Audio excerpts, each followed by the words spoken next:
This video is brought to you by patreon.com/worsttake. Get access to exclusive live streams and Discord servers, on-screen shoutouts, and early access to some videos when you join now. Help make sure that we can continue to make content like this by supporting the Patreon. Links are in the description down below.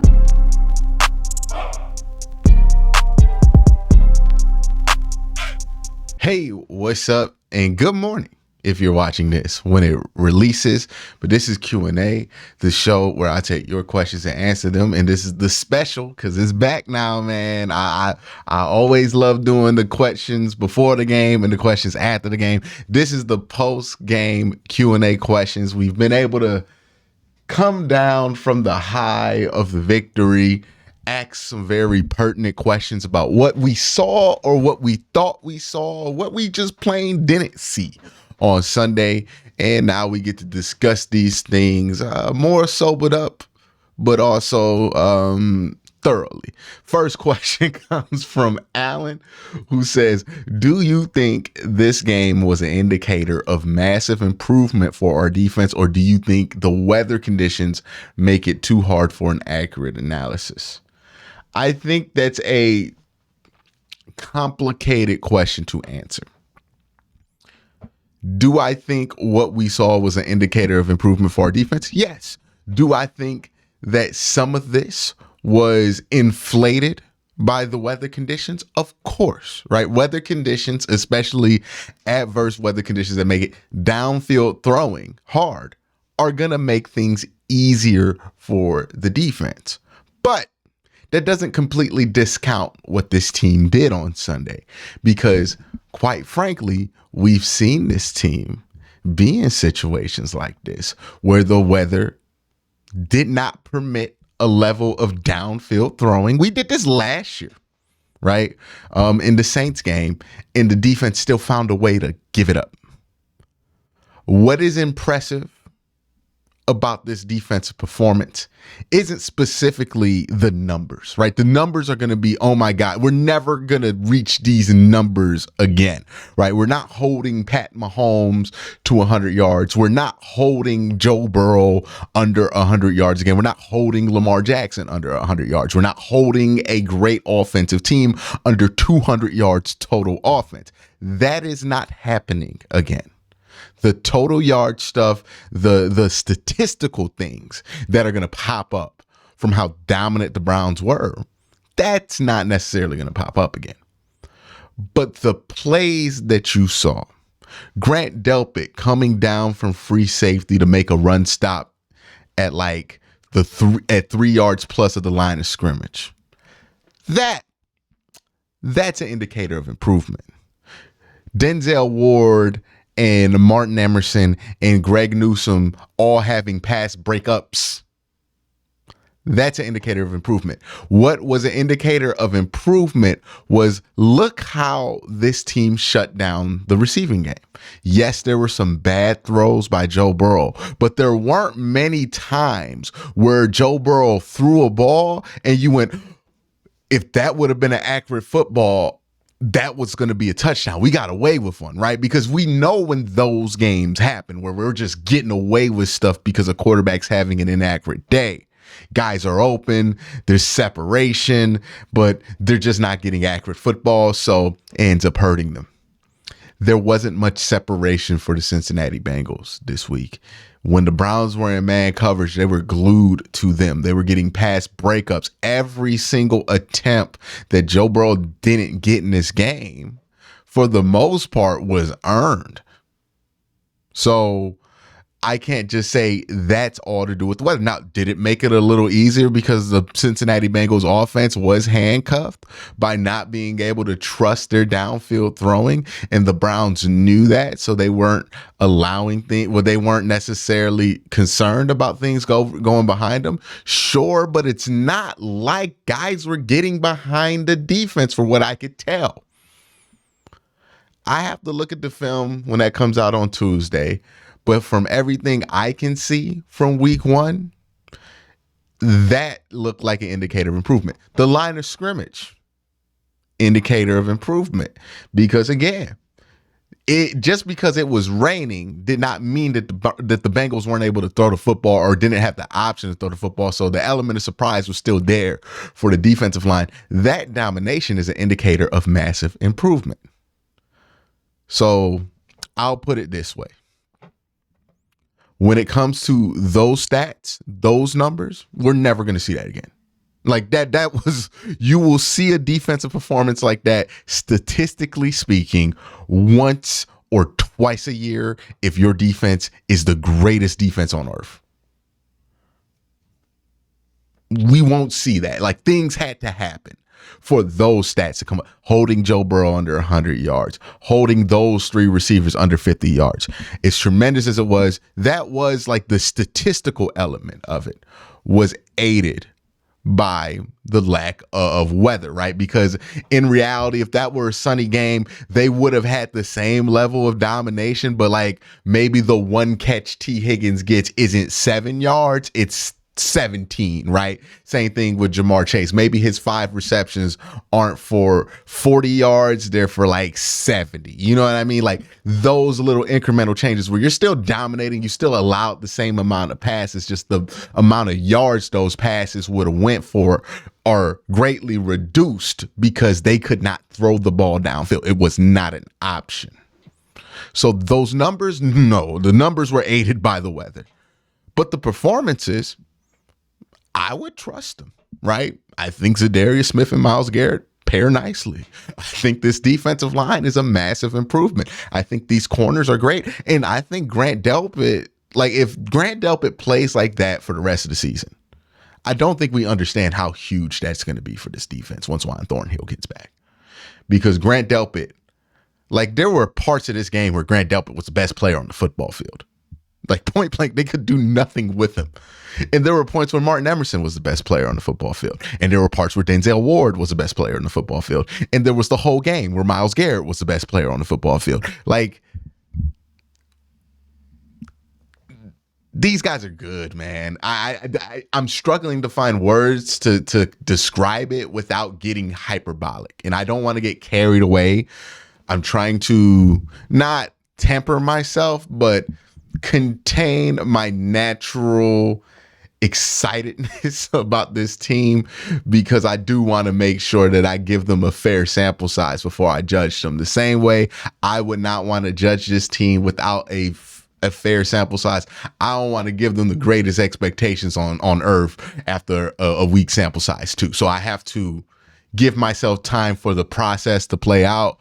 But boy, oh boy, was this a taste. Was this a taste of something special? And hopefully we continue to see that. The next question comes from Ken Adams, who says, if in the offseason you mentioned that you were concerned about the defense having bad habits, did you see anything during the game that confirmed or alleviate those concerns? Great content as always. I'm going to be honest with you. I don't think the Browns were put in a position to have those things kind of pop up. But in the areas where it could have popped up, they didn't have any of those like bad habit things, right? Like the Denzel Ward stuff, I'm really worried about when teams try to go deep on him. Nobody went deep on him today. So it was kind of hard to tell if that got fixed. But in individual, like they were able to get off the field on third down. I think Joe Burrow only converted 2 first downs the whole game.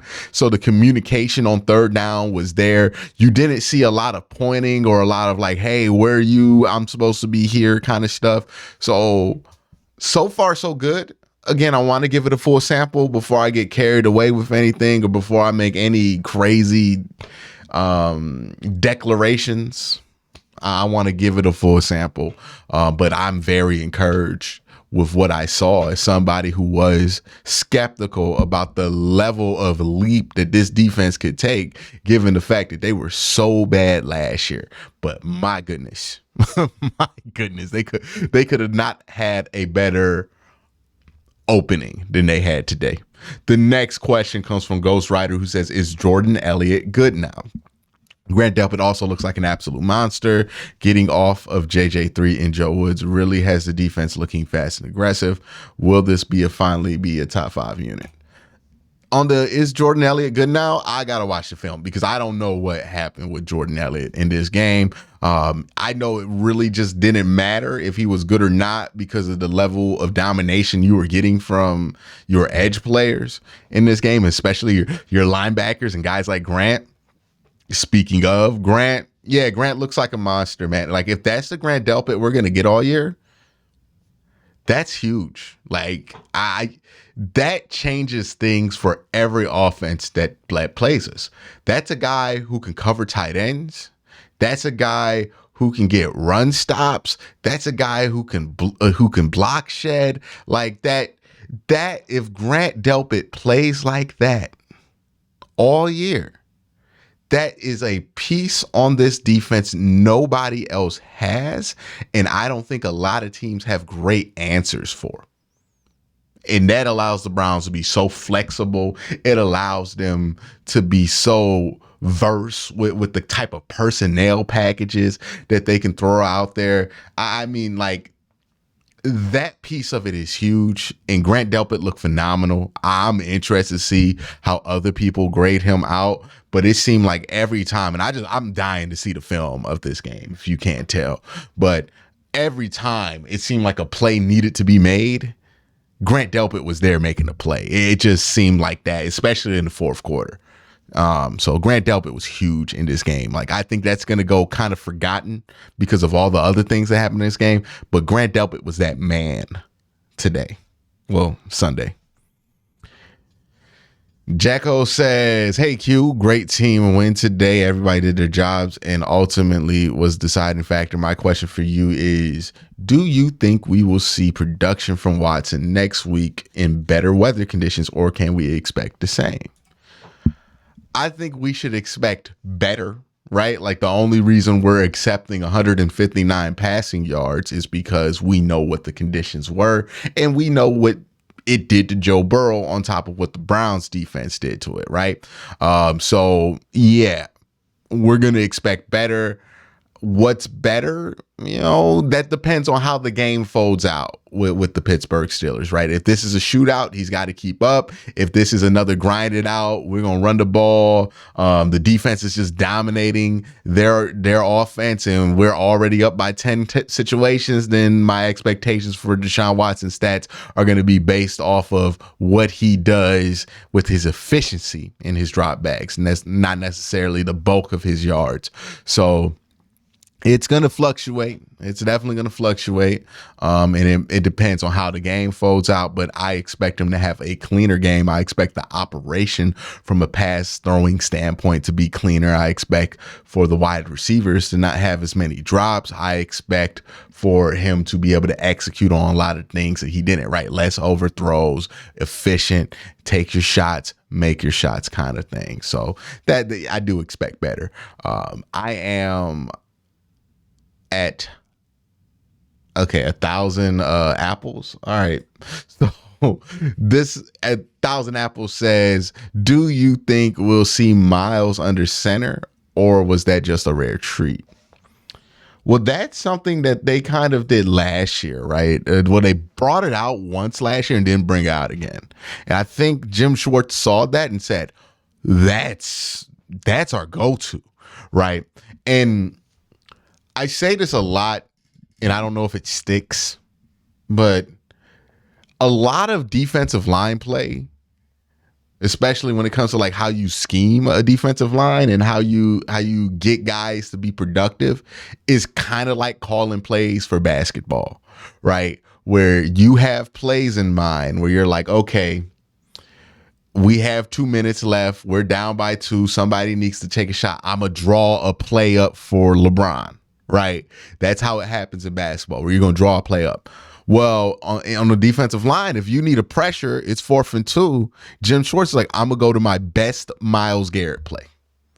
And that seems to be a total agreement between Myles and Jim Schwartz that is the best Myles Garrett play. It's funny because Myles Garrett came into the league his first game versus the Jets, and he got his first sack on his first play on a similar type setup where he was over a center. He did like this crazy quick spin move, got his first sack. It was a great moment. Crowd went nuts. Go YouTube it if you haven't seen it before.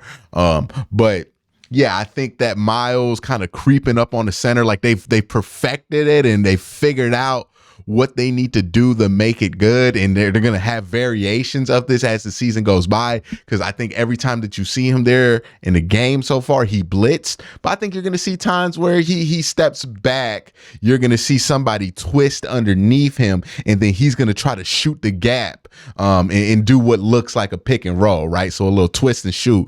I think you're going to see that. I think you're going to see him dropping coverage in a variation of that. But that formation, that seems like when Jim Schwartz is like, hey, it's a big down. I need a sack. I need to get this defense off the field. This is what I'm going to. This is my money play. And they ran that play like maybe 2 times last year. It was successful both times. They ran that play like 4 times in this game. That seems to be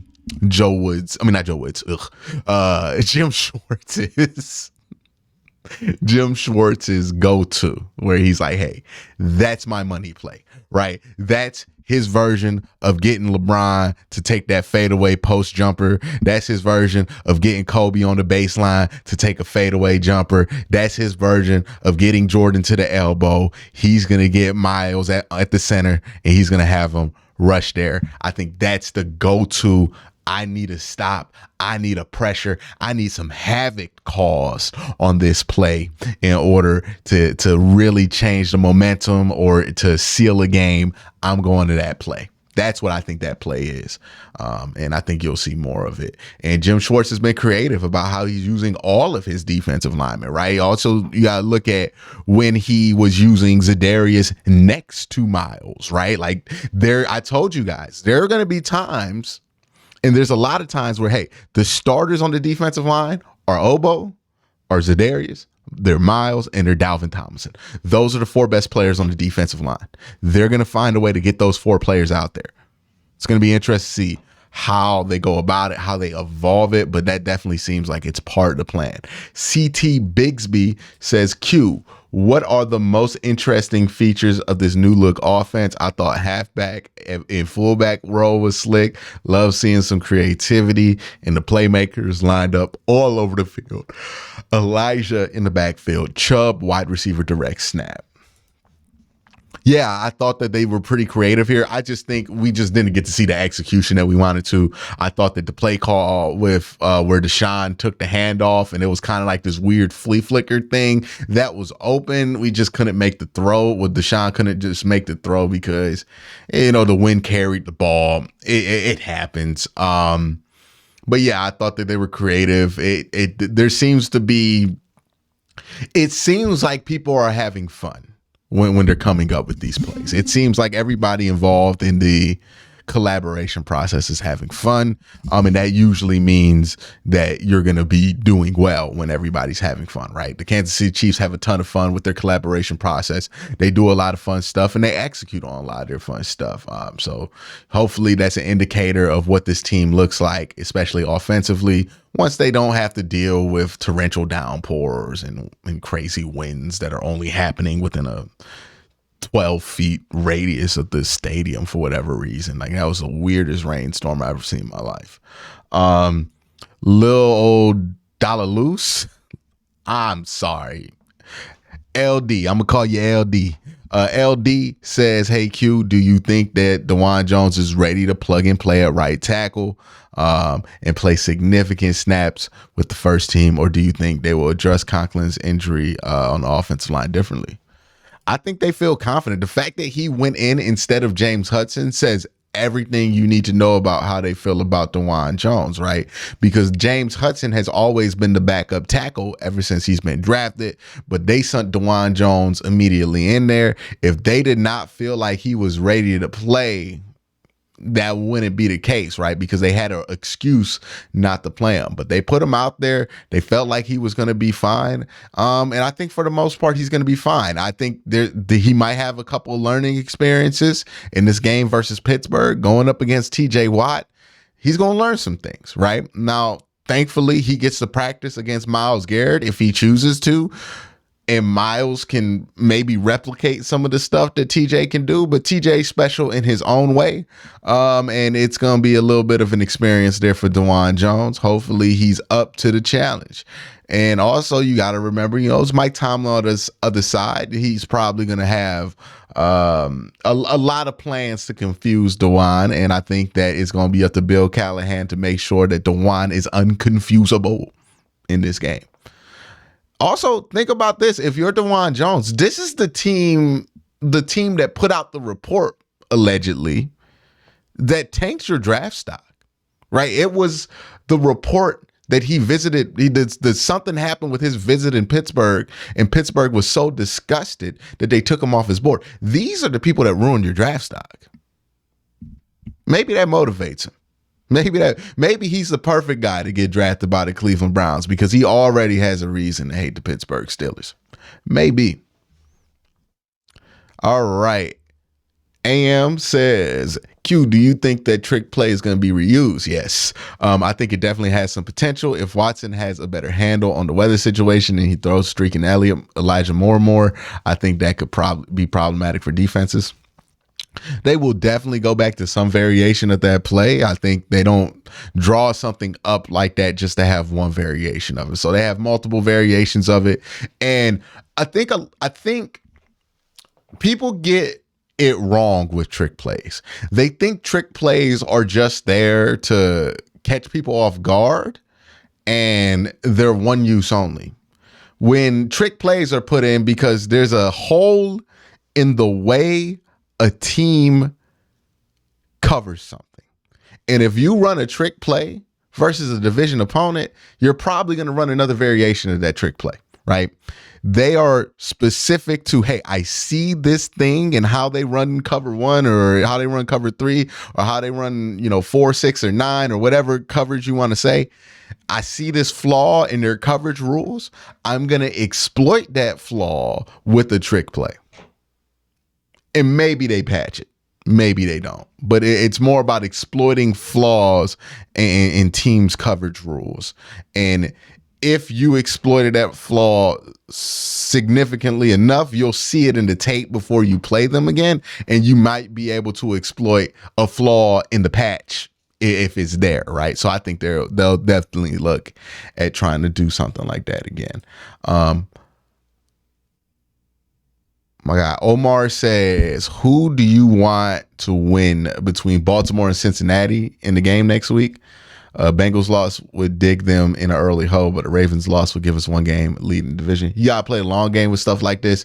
Ultimately, I think the Bengals are a bigger threat than the Baltimore Ravens, and the more losses in the division they have, the better, because I don't think that the Ravens are going to have the greatest record in the world this year. Could be wrong, but I just don't think that. Christopher with the question here says, hey Q, have you ever been a bigger fan of elves like me on Me Today?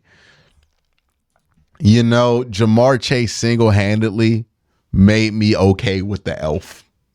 Like, once he made fun of the elf, I realized if the Browns win this game, this is now a thing. Right? You know how it's a thing in Pittsburgh not to disrespect the terrible towel. You know how it's a thing in Aaron Rodgers' world not to disrespect the discount double check. It's one of those things now.